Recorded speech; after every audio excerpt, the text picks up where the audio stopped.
ma olin ka üks esimesi Tuleva liikmeid ja minu jaoks see,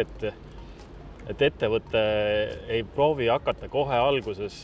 klientide arvelt kasumit teenima, vaid proovibki klientidele võimalikult head toodet ja võimalikult soodsa hinnaga toodet või teenust pakkuda, et see on nagu väga oluline,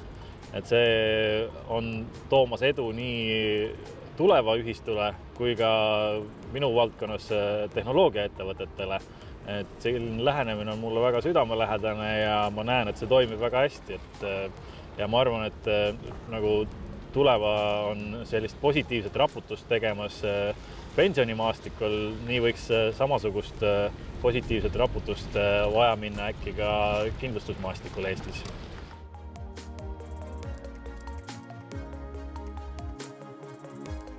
Ühistu liikmelisus annab ühistu liikmele parema teenuse, soodsamad hinnad ja kui ettevõte edukaks saab ühistu, siis ka on võimalik dividendi teenida ja selline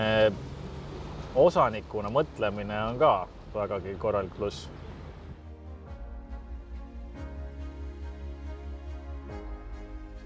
Ühistu puhul jääb nii käive kui kasum, kui töötajate palgad jäävad Eestisse ja ka tarbijatele jääb rohkem raha kätte, et ma arvan, kogu majandus võidab sellega.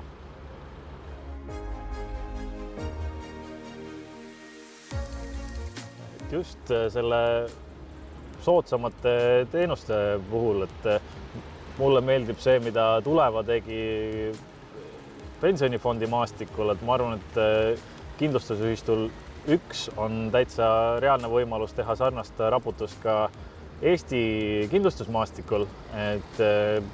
ja kui see edukalt läheb, siis on võimalik osanikuna ka dividendi saada, et ma arvan, et kui teistele kuulajatele ka selline visioon meeldib, siis täitsa tasub kaaluda liituda.